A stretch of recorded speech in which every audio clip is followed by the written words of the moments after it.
everybody, welcome back to Burning Rubber Garage. It is good to see you. We are not on frostbite, which is okay with me. Frostbite has frustrated me a little bit. Every time I've taken it out for the last, I think 3 or 4 times, something's not right, had to be fixed. It's okay though, that's what they're for. It's fun, but at the same time, sometimes I just want to cruise the car. One thing I do know is after putting the wheels on this, frostbite started having a couple hiccups as I drove it. Hose broke one time, clamp snapped another time, fuel pump went out another time, and each time I got frustrated. Not necessarily at frostbite, that I wasn't down here. So what I did for this car to try and renew my faith in it, I bought wheels and tires. And as you can see, the wheels and tires aren't on this side yet. They're on the other side. You saw them in the video. Car looks freaking amazing. But they're just not on this side yet because I haven't been able to come down here and finish up the job. I did half the car for that video so you could see a little before and after type of deal. Never got to put the new wheels on this side, but that's fine. It happens. But this car is a dream car, top 5 car of mine.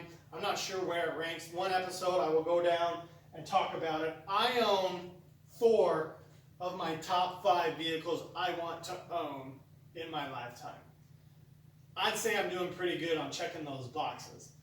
We'll go into that in another video, but this car has been a dream car. It's also been a nightmare as far as it just has never been 100%. And what I mean by that is I bought it, had some issues, I fixed them as we went, which is fine. I know that's going to happen on an old car.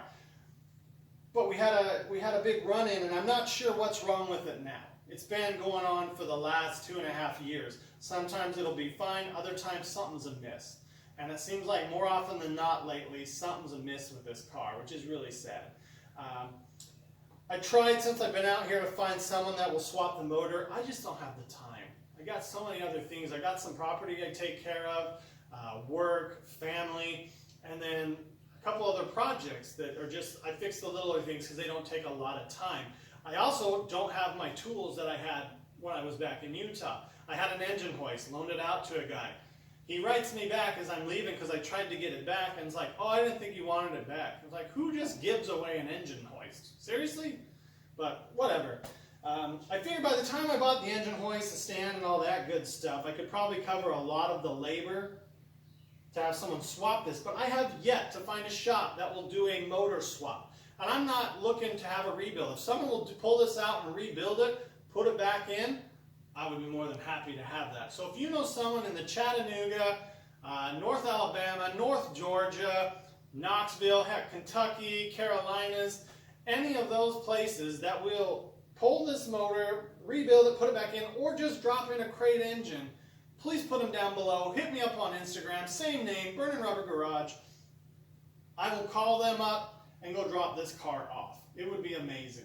I just don't have the time. If I have to do the motor swap, it's going to probably be April of next year, which is sad because this thing has been a paperweight for the last 2 years.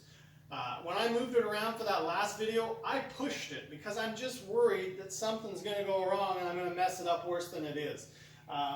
What I plan to do once we get the wheels on after this video, I plan on getting the car up. We're going to put it on some rhino ramps front and back. Drop the pan, clean all that crap out of there, clean the oil pickup, make sure we're not clogged or anything. Put the pan back up, reseal it, pull the valve covers off, turn the motor over, and just see what we got. See if something's broke. It could just be a rod. What's funny is sometimes it doesn't do it, but you'll be sitting in the car and it's like blah, blah, blah, blah, blah, blah, blah, blah, blah, blah, blah, blah, blah, blah, blah, blah. There's a miss. I'm not sure if it's a plug, a wire. Those are all new, but I'll probably check them again. Well, I'm thinking something's broke, but it just blows my mind because it doesn't always do it. So it just could have been the bad oil, that STP crap I put in, stuck something, and it didn't allow it to release. And now that it's sat long enough, that stuff's broke down and went down. That's another reason why I'm hesitant to run it. The oil in this is old. It's probably a 1.5 years or more since it's been changed, but the car hasn't really been started for more than I think 20 seconds. So I'm not sure what to do or think about that. It's got a fuel injection system on it that hasn't had enough miles put on it for it to even learn itself. It's amazing. I enjoy it. I kind of wish I would have went Holley Sniper system, but this Phytech isn't a bad system either. This car though, it'll be back up. If not, 2020 has been a weird year anyways. So if we could get this going this year, that would be a huge success and a big win for me. Pick my spirits right up. But my goal for this, if I put the motor in, 2021. I'll pull this one out, put the other one in. It's something you do. To me, it's time consuming because I don't do it often enough to remember everything. But I think if I'm going 350 to 350, shouldn't be a big deal. But if you know somebody that can do that, put them down below. I would love to have it. But anyways, let's get back to it. This is my dream car. We're bringing it into a more modern look with those new wheels and tires. And the big reason I did it is for motivation for me to get back down here and want to wrench on it versus just leave it in a corner. It sat where the Fox body is. It sat over there. It sat up at the house. It just, it just sits. I want to get out and I want to cruise it because I loved driving this car. Was it fast? Probably faster than like a Civic, not maybe the new ones. But yeah, it was fun. It sounded good. We've got a sweet little sound system in this car. So you turn the sound on just so you can hear it, and then when you hit the gas, the Flowmasters drown that sound out. It is an amazing car. If you've never ridden in one of these, and you know someone who has one, whether it's this, like a Nova, an old muscle car that's got a nice rumble, if you have to, buy them a tank of gas and go for a ride. There is something about driving these that frees you. You could have the worst day at work. It doesn't matter. This thing will free you. You are free for as long as you're driving it. That's why back in the day, almost all the miles for this were to go get gas. Did it need gas? No, but it was my excuse to get out of the house. I'd go over, put 4 or 5 gallons of ethanol-free fuel in, grab a Powerade, take the long way back home, take the long way there, and just cruise. Just enjoy life. I mean, the brakes on this need to be rebuilt or just gone through. But I didn't need to have dang good brakes because I wasn't going that fast. I was cruising. So let's get these wheels on, see if we can't renew that energy, that motivation that I need to get this thing up, torn into. Hopefully we can find what's wrong. Hopefully it's something easy. We can just replace it. And then start doing some driving videos with this thing. Because I know there are a lot of you out there would like to see a cruise in this. Multiple camera angles, side shots, riding in it. Just the experience itself is something that if you can, personally, go do it. But if not, as soon as we get this thing on the road, I'll take you for a cruise in this car. So let's get these wheels on, make this thing looking like a boss that it is. And let's get this Camaro SS back to its glory. So let's see in just a second when I get these wheels off. What I've got to do when I change on this car, because it's so low, it has been lowered a bit. I'm not sure the specifics, but it has been lowered. I've got to pick up on the frame on the front just a little bit to get that jack under this control arm, and then we're good to go. So right now, this is kind of about a fist. Let's lower it down. Let her down nice, slow. There you go. That's where the car should be sitting. So we'll get that one down. In the back, I don't have that issue. I'm able to get under the axle, which is awesome. I just put that bigger jack right under the axle there. I'm going to go ahead and... All right, that should get some weight settled. And we got our stance.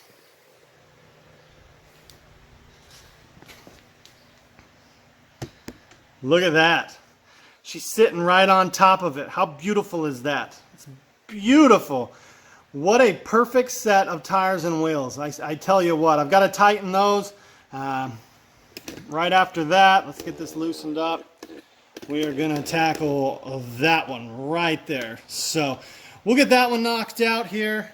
Shouldn't be hard. That one's really easy because I can just come from the back there, get it under the axle, jack it up, and be good to go. I'll put something in front of the front tire so it doesn't roll. Last thing I want to do is roll into the mower there, but look at that. Gosh dang. It's only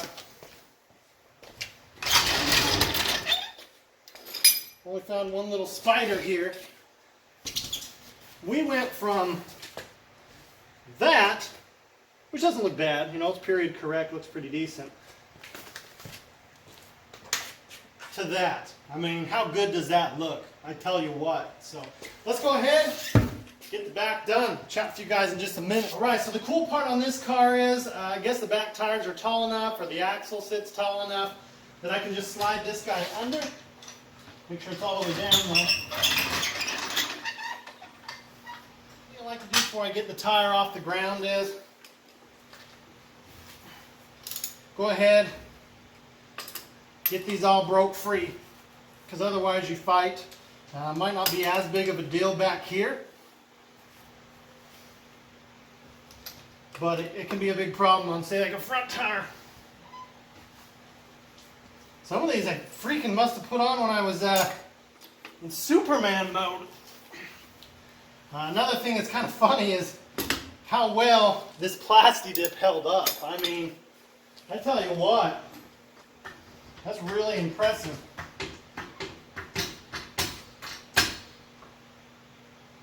I don't want to go up too high because get the other tire off the ground or something stupid, but normally I'd be a lot more careful. I'm not too worried if I take the plasti dip off.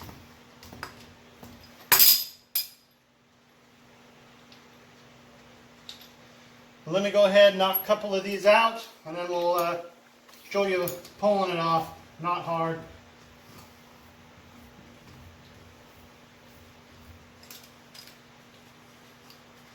You will notice that as you get towards the last ones, they can be a little more difficult because all the weight of the wheel is pushing against them.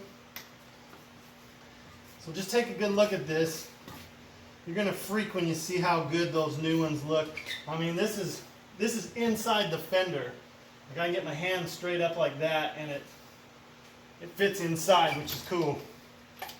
Means I could really drop this back end down, but the new ones I'm not going to be able to, or we're going to be into the fender. So I do have air shocks on this. They help out a ton. So if you have one of these and you haul people, it's something you ought to look into.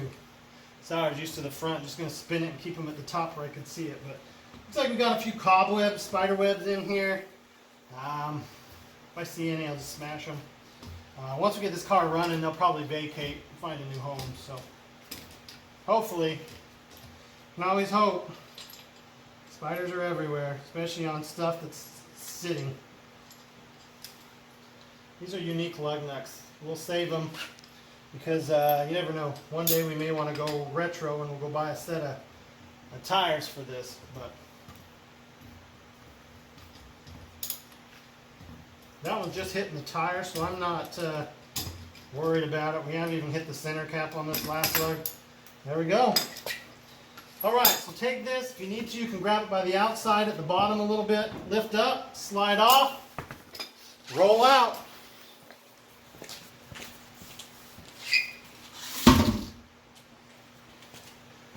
And this next part's probably my favorite.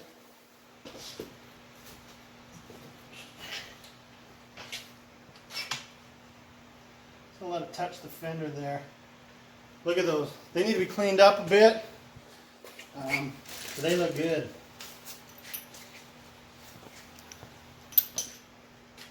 Let's move all these lugs out of my way. So what I like to do on this, I like to get it centered up. I put it up on my shoes and just kind of walk it in.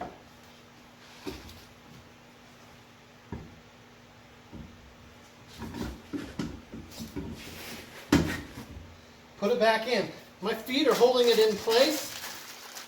Be careful when you put these on, especially on old, tired studs. You can really strip them quick.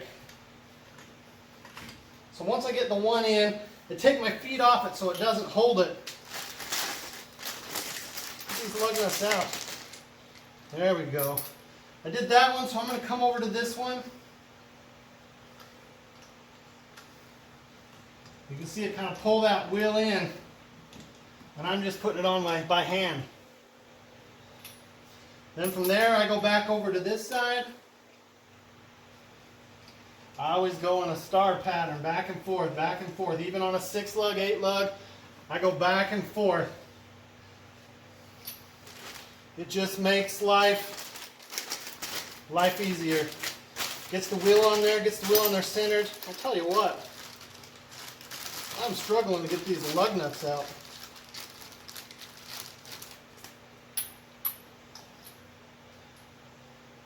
I did that one over there, so now I'm going to go here. That one wanted to thread funny. I can feel it. Now we're up.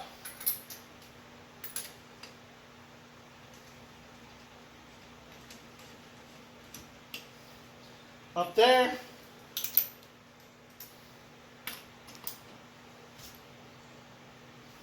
That one. That one. That one. That one. That one. So in this one, I'm just going to go put my foot under there.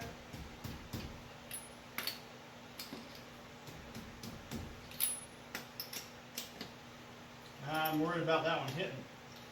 So we'll go with that one like that. Back over to this one.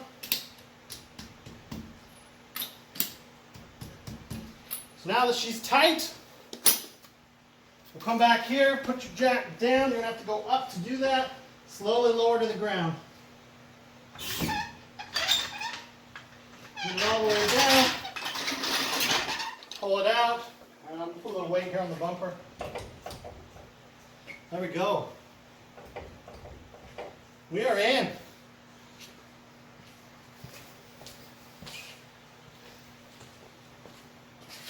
Just like that, we got the wheels and tires on. I can lower this back down so it matches the front a little closer. There is air springs back here. They were pumped up quite a bit because when I was in the car last, I had all the extra parts in the trunk, so it was sagging. So it's a little bit high. We are now into the fender if we ride too low, but I don't think it's going to be a problem. I'll get these cleaned up. We're going to get some motivation. We're going to get this thing up on those Rhino ramps. Shouldn't be too big of a deal. He'll make it happen. And then we'll drop that oil. All right, so you didn't think I'd leave you without giving you a good look again. You'd be right. Needs a cleaning. We got some chrome that needs some polishing on the wheels. Right there. We'll get this thing all shined up. Hopefully next video, and then we'll get it up on the ramps. Should be a good time. I am motivated. Let's get this car done. Help keep me motivated if you're still watching to this point. I appreciate it. Thank you again. If you have not, please hit subscribe. Yet again, goal 5,000 by the end of the year. It's a hefty goal. I'll be happy with 4. But shoot for the sky, right? Thanks for watching. Dang, look at that. Oh, man. Camaro, gotta love it. Thanks again. We'll see you.